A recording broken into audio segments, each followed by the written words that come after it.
Adam, welcome. Why don't you tell everyone a little bit more about who you are and what you do?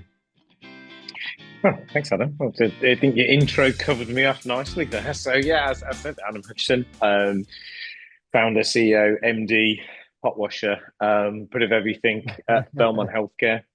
Been involved in the sector for 11, 12 years now. So, very much started as a care home, old school care home operator. Father had a 25-bed care home down on the south coast in All right. rural Kent.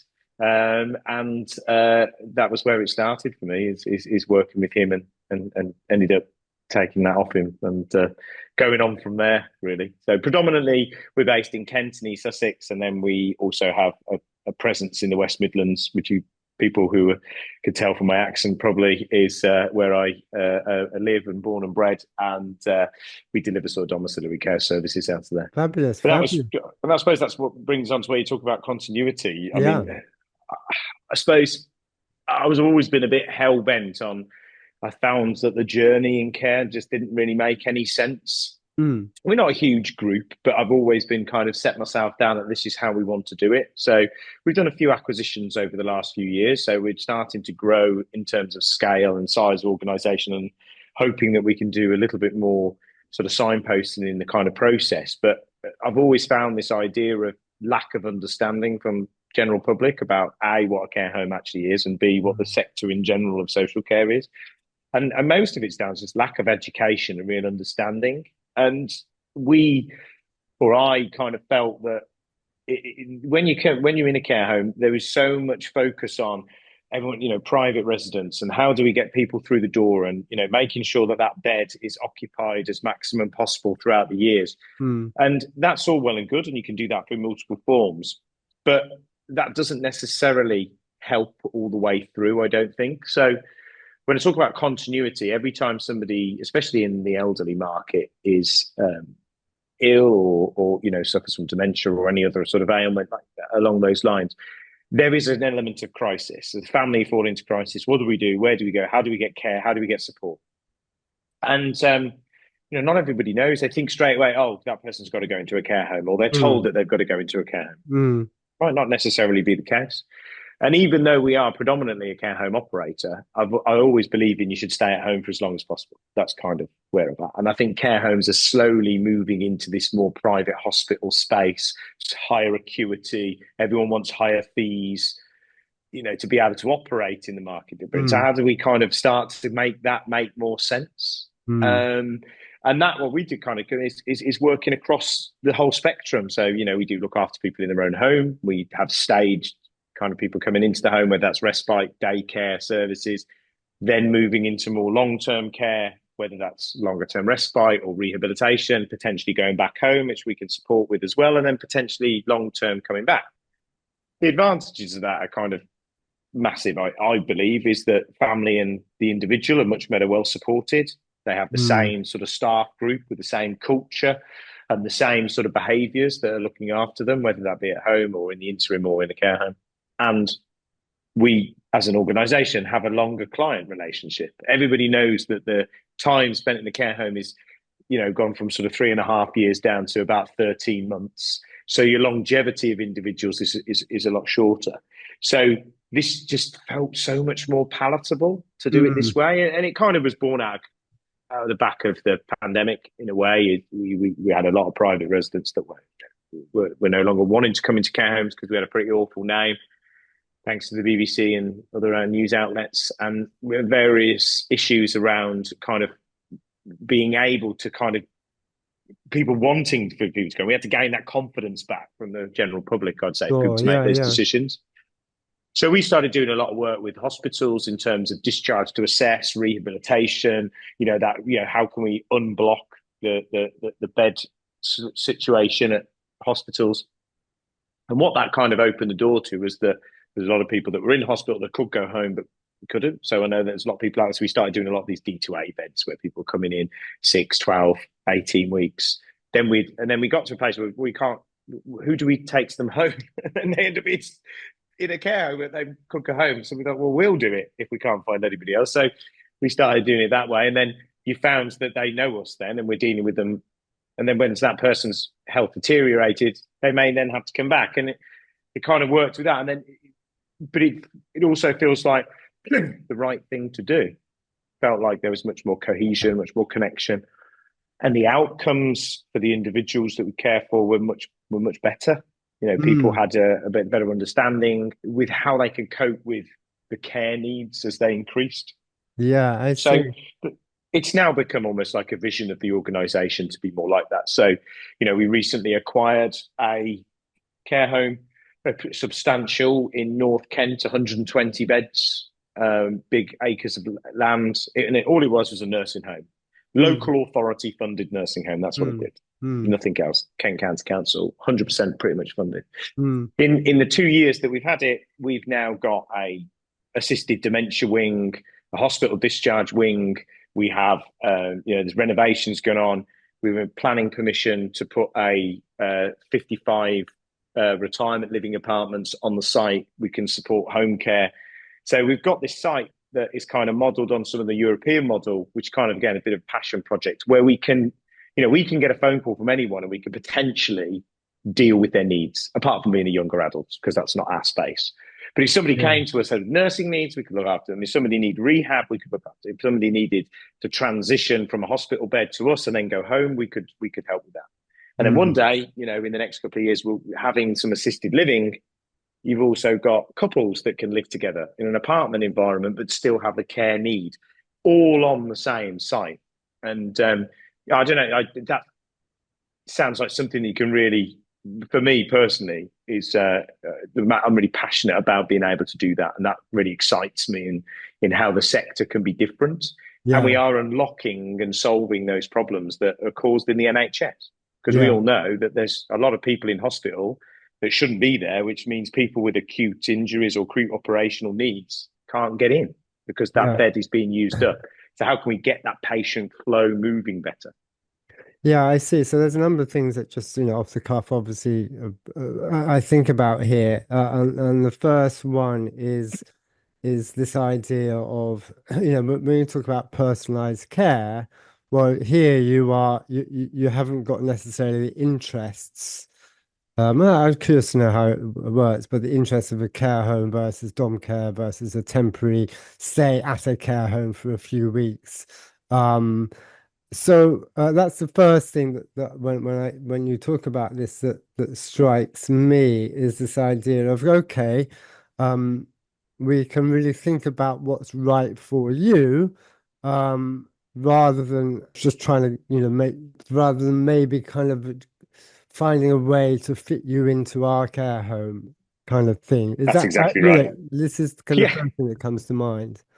Well, you've hit the Um, nail on the head. That's exactly how it is. mm, It shouldn't just be about, can we put a person in a bedroom and how long can we keep them there? mm, That is mm, that is a stick that the sector is beaten with, yeah, unfortunately. That's how yeah. people see it from the outside. Mm, So being able to have those flexible services and also being very front end, you're able to ask the questions and it helps that education. Because I think in any industry, you definitely see it in things like the industry that yourselves are in, as Springup, with SEO and PPC and things like that. There's so many agencies out there. What they do is mm, they'll do loads of seminars and webinars and they'll tell their clients how to do it, mm, how all these great things and all this, and then they try and do mm, it themselves, and they end up coming back to use the services. mm, It's very similar, isn't it? We've got to educate people. We've got to tell people, well, this is what the sector does, and this is how it works in the mm, community, and this mm, is how it adds benefit. And then most people are then can go away and make a much better informed decision about what they then need. Instead of just going, your grandparents or your parents fall ill, they go into hospital, and then they go, and then somebody says you need that, they need to go into a care home. Do they? mm, Is mm. that the right place for them to be? Does that give them the best quality of life?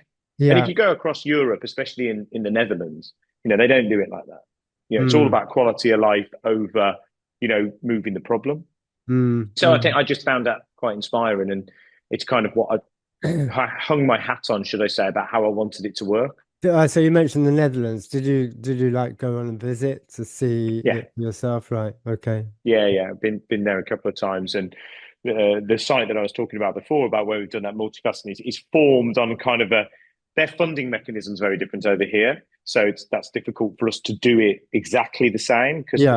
and also culturally, the mindset is very different around, Mm, mm, mm, elderly and that we were focused more on what bits could we take from that we could then use in the UK that would work very well, and mm, that's what we're trying to achieve in certain mm, areas. And some have been mm, successes, and some haven't. But mm, I find it a really enjoyable journey, and a lot of mm. people, the staff teams, get involved very much in it as well because they can see that it is about the outcome. Yeah, and talk about the relationships with the hospitals. The Mm. people that are coming from hospital, that relationship, and like, well, how do we help? Joe Blogs. I mean, I imagine that they would see what you are presenting to them as a vision, as a way of working, a collaboration, positively. But I'm curious to know a little bit more about that, the relationship with the hospitals. But hospital, it's gone.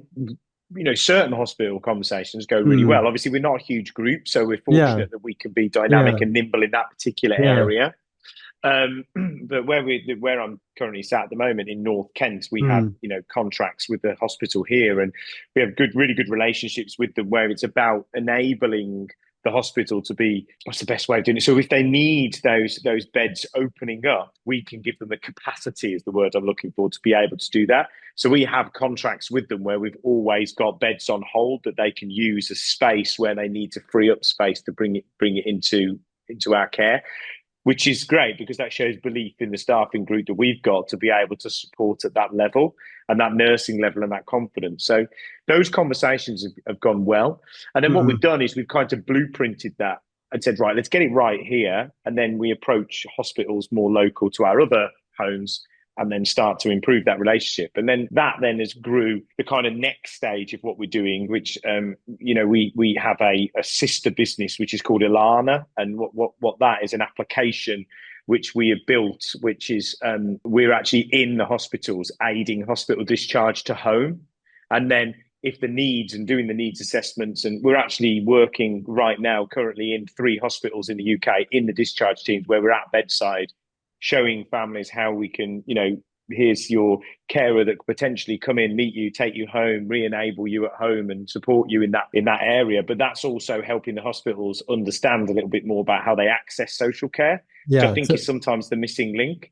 And, yeah. and then also the care home referral comes off the back of that, because if somebody's Mm. needs can't be met at home, we are then going out to people, whoever in that local area, because obviously I'm not expecting it all to be me because I've only got 5 homes, but we're also enabling. We're saying, oh, actually, this person does need a care home. What's local here? Go and look at these particular referral websites that are out there. We're partnering with a couple of them and say, here's some options of what you can do. Because those relationships, when you're actually in the hospitals, is when it really starts. You can't do it at central level. You have to be at the ground level with those individuals that have got the stumbling blocks. And that's what we've found, where the relationships have really moved on. So in total, we've got 6 different hospitals that we've got a Mm. sort of relationship with in some way. And not one of them has been negative in terms of how that's working. And pretty much 75% of our entire number of occupied beds comes from a referral that's either hospital discharge or a hospital referral. So it's the way that it's somebody that's coming out of hospital. They may then convert into private or social funding as the future goes on. That's fine. But that Yeah. initial bit is coming from the hospitals.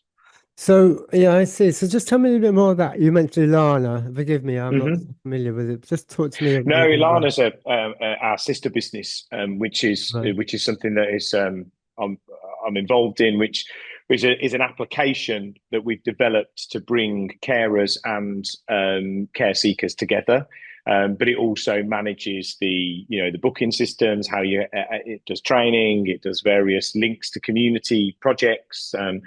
It's going to soon have some AI built in with some home Yeah. assist technology in it, and it's something that we've been working on for about a year. Mm, We're mm, now in a number of hospitals, like I said, and we work in local areas around the UK, West Midlands, Kent, Southeast, where you can. It's a way in which you can get hold of care more effectively. yeah, I see.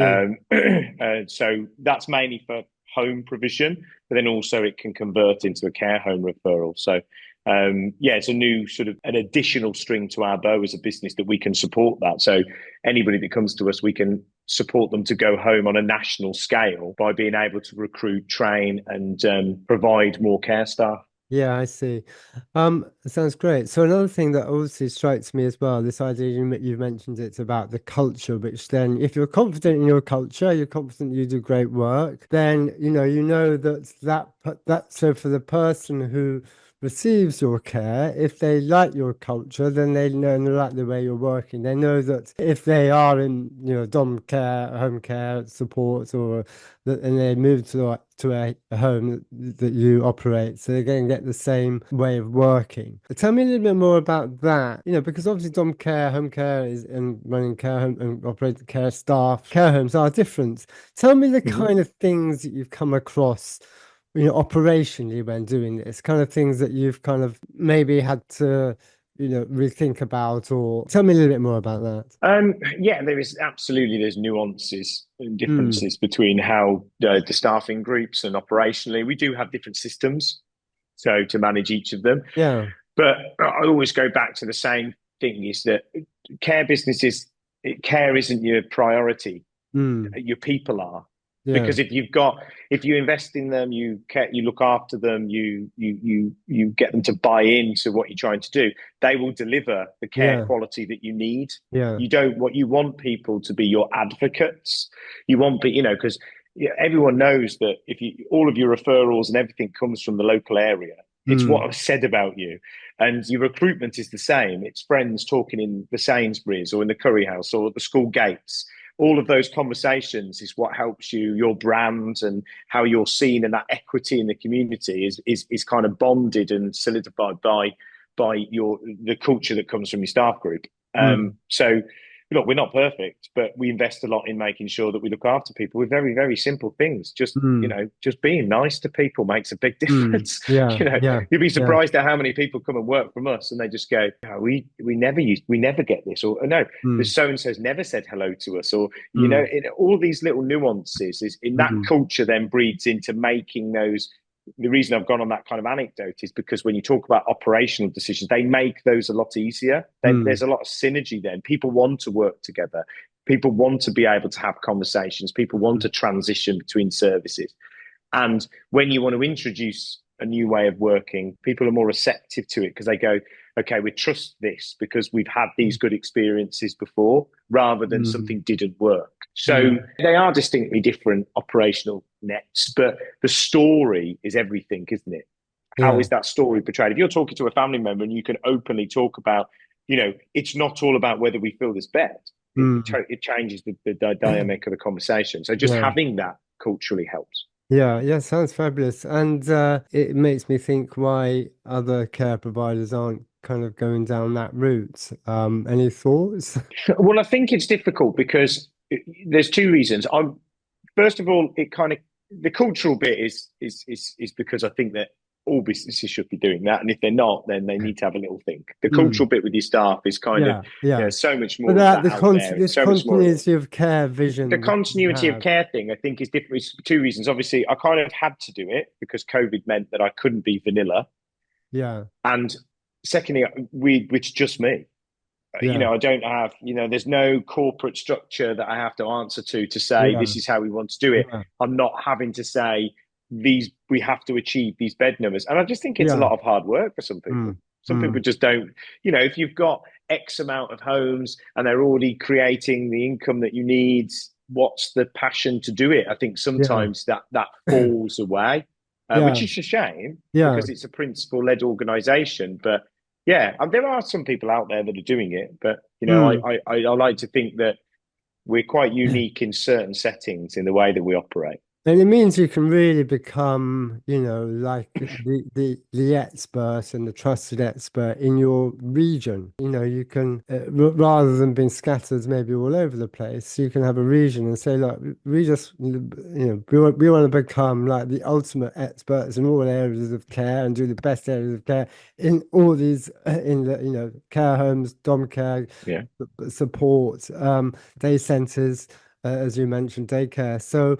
Um, I guess from your point of view, tell me if I'm right or wrong here, but it's like an attractive idea to like, well, let's really, we're in the Kent area. Let's really do our best and to provide the Yeah. best possible care in all areas in Kent, for example. Ultimately, that's it, because I Yeah. think that care businesses work best in Mm, clusters, in mm, regions. mm, And I think you've mm. seen that with the way that a lot of the corporates have decided to kind of rationalize. You look at the big groups, a Mm. lot of them have sold off areas that they can't get to or can't Yeah. get regional support to. Yeah. And I think Yeah. that there is a kind of threshold, in my Mm, humble opinion, and I'll mm, probably be told otherwise, that you can be too big, mm, which means it then becomes, we've got to remember we're looking after people here. mm, We all know that something like the NHS is too big, which won't mm, necessarily work all the time. And I think by being able to be dynamic and nimble in clusters of mm, regions and mm, areas means that you can become, very, very attractive. I mm, mean, we would, always focus on an area. I mean, we've got a mm, growth strategy at the moment. So we are fortunate we are acquiring a number of homes mm, mm, over the next 12 months as well, which is going to help us in that journey. mm, But we're focusing on the Southeast as a region, and mm. surprise, surprise, the West Midlands as a region. So Yeah. we end up with two distinct regions where we're supporting the same sort of framework, and we want to get it right. And then hopefully, 5, 6 years later, we might go and look at another region as we kind of start to kind of cluster it. Mm, But mm. it's about doing it in the right way and making Yeah. sure that you build those relationships, because all those relationships come from the local community, NHS, Mm, dementia alliances, age UKs, trade mm, associations. mm, It's, mm. it's it's quite an intricate piece of work, and Yeah. there's so much more competition now. There, you need to be able to think about it as Mm, well. mm, mm, And, mm, and obviously, we need to be commanding pretty strong fees to make it work. mm, So I mm, also feel like we need to justify, like, mm, what is else? It can't just be about the shiny TV or the nice ensuite. It has mm, to be what's my value adds that mean that people go, yes, that's who I want looking after my family member. mm, Not that's mm, the care home I want. Who is it that I'm going to look after? What's the brand? What's the culture? What's the overarching kind of vision or desire of that business that makes me go, yeah, I'm comfortable with passing on that responsibility to somebody else. And maybe mm. that's a bit over the top, but that's how I've kind of always thought Yeah. about it. Yeah. And you say that it was really since COVID that this kind of vision took more of a hold. So, that's not long, not long ago. 4 years, yeah, Yeah, I four know. and a half Yeah. years now, isn't it? And on the journey since then, what have you kind of things that maybe you've learned from it, or maybe things that have gone, that was much harder than I thought, or that was much easier than I thought. Tell me a bit more about that. It was hard setting dom care up, because I Right, never thought it would be easier right. than that. Becoming a dom care provider it is very different, and the staffing Mm, solution is very different, and the way you have to sort of roster and manage sort of like that movement, and you right. know releasing somebody into the community with your brand on without having them I in a see. building. I Yeah, thought yeah. that was quite interesting. And then we definitely got wrong the management systems. It's only in the last year I feel comfortable that I've got systems that I go, yeah, that works there and that works Right. now. Mm, Whereas we had so many different, and it's a problem with our sector, so many different IT solutions, and they're all over. Nothing talks to each other, that you end up going down a rabbit hole of like one of these care shows where somebody sells you the dream that's going to manage your business for you, and then you realize it's not going to do that, and then you realize that you're implementing it into, I can go to these shows and think it's amazing, but then I'll forget that there's like 400 people that have got to learn how to use it, and I've just made a decision for them. And so we've become much better at that, where we just like, oh yeah, we're just going to use this, and everyone looks at me and go, yeah, we don't like it though. Like, but why don't you like it? So we definitely had those, and there's definitely areas where I've spent a lot of money and things haven't worked out, and you've Yeah. got to kind of read back and go, so Mm. yeah, it's not been a perfect journey, that's for sure. But Yeah, yeah. And I'm curious, Adam, in terms of your foundations with a care home provision, then you yeah, mentioned the dom care. Did you seek advice from other dom care companies, or did you feel you had confidence in yeah. your own systems to move into that area? No. We certainly took advice from peers Yeah, who I know in the sector that have run yeah, successful yeah. businesses, Okay. and also spoke to. We were quite fortunate as well that I specifically went out to recruit somebody to run that service. And Right. part of the requirement was they had to have done it before. And I took a lot from them. Yeah, I see. They brought a lot to, no, you can't use that policy, Adam. That does not Yeah, work out in yeah, the yeah, community. You can't do that. So we learned a lot from that journey, which was really yeah. positive. And And they were that involved in one of the big that franchises. would have been an important hire, I guess, to get that. Yeah. Yeah, yeah, yeah. Good. Oh, well done. One of the Congratulations. things I know about myself is I know what I'm good at and I know what I'm not. So I'll Yeah, never try and like do something that doesn't make any sense to me, and always try and yeah. get somebody in to do it. But I definitely seek some advice on from people, especially around just that control bit in terms of operational governance and making sure that Hmm. bit was right. And it was a little bit of a panic, but I remember when the CQC came in for the first time to the first location, it was very squeaky bum time. But it went okay, so I was quite pleased. Oh, that's great. Well, look, it's a fabulous episode, and for all those listening, I mean, it's just the vision that you're setting out here.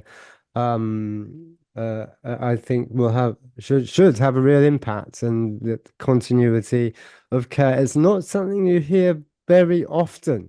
So I hope all the listeners have got something, as I'm sure they have from this episode. Now, before we end, Adam, is there anything that we haven't covered up to now that you feel would be important to convey? No. It's been you've given me plenty of opportunity to talk through it. Thank you.